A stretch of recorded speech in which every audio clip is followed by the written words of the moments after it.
আজ জানতে পারছি যে আমার ভাইয়ের কবর কোনটা, আমার ভাইয়ের শেষ আশ্রয়স্থলের জায়গাটা আমরা আজ খুনি হাসিনার পুলিশ আমার ভাইকে কেবল হত্যাই করেনি, আমার ভাইকে অজ্ঞাত পরিচয় বেওয়ারিশ ভাবে দাফন করছে। আমার ভাইয়ের ওয়ারিশ থাকার সত্ত্বে বেওয়ারিশ ভাবে আমার ভাই বীর শহীদ মোহাম্মদ সোহেল রানা সে 18 জুলাই বাসার থেকে বের হইছে, আর ফিরে নাই।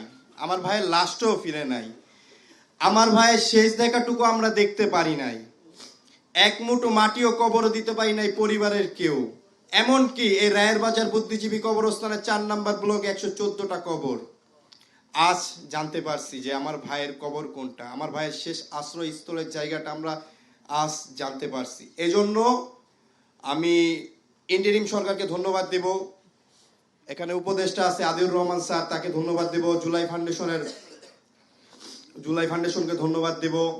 মুক্তিযুদ্ধ মন্ত্রণালয়ের উপদেষ্টা আছে, ওনাকে ধন্যবাদ দেব। সিআইডি কে ধন্যবাদ দেব এবং জুলাই নিয়ে যারা কাজ করছে, জুলাই যে সংগঠনগুলো আছে তাদেরকে ধন্যবাদ দিব এবং বিশেষ করে এমন একজনকে ধন্যবাদ দিব যে এখন পৃথিবীতে নাই, তাকে কিছুদিন আগে হত্যা করা হয়েছে, ইনকেলাব মঞ্চের ওসমান হাদি ভাই। তার ভূমিকা অনেক ছিল। আমি যখন জানতে পারি আমার ভাইকে এখানে দাফন করে, আমি ভাইয়ের সাথে যোগাযোগ করি, ভাইয়ের সাথে পরিচয় হওয়ার পর ভাই এখানে আসে। যখন আমরা এখানে আসি কবর জিয়ারত করতে, তখন কবরগুলো জাস্ট সমান ছিল, একদম সমান। তো আমার ওসমান হাদি ভাই আজ নাই।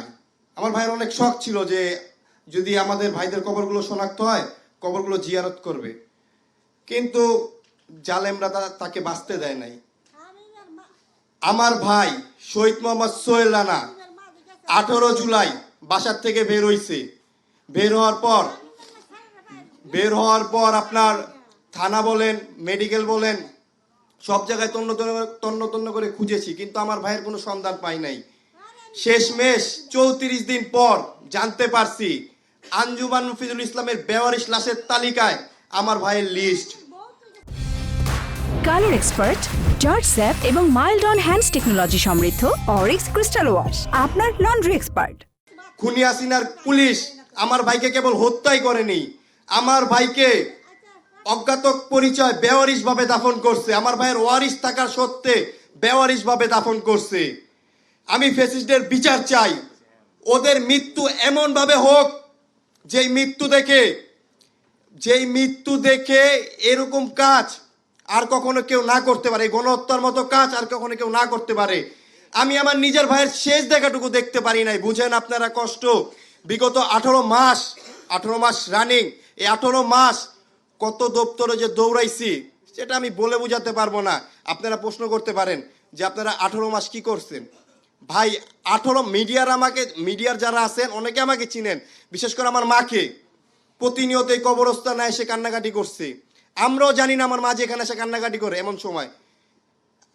আমি বলতে চাই আমাদের ভাইদেরকে যারা নির্মমভাবে হত্যা করছে, ওয়ারিশ থাকা সত্ত্বেও বেয়ারিশ ভাবে দাফন করছে, তাদের বিচার আমি চাই।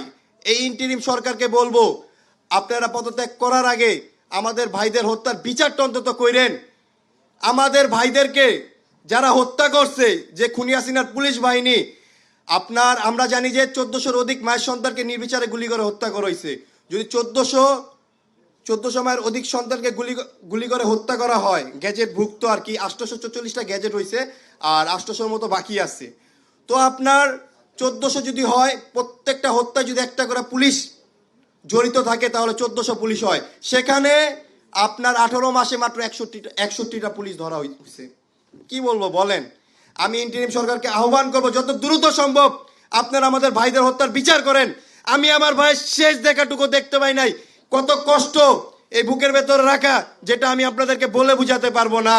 আমার মা পাগলের মতো হয়ে গেছে, আমি তার হাহাকার কিভাবে সামলাবো বলেন।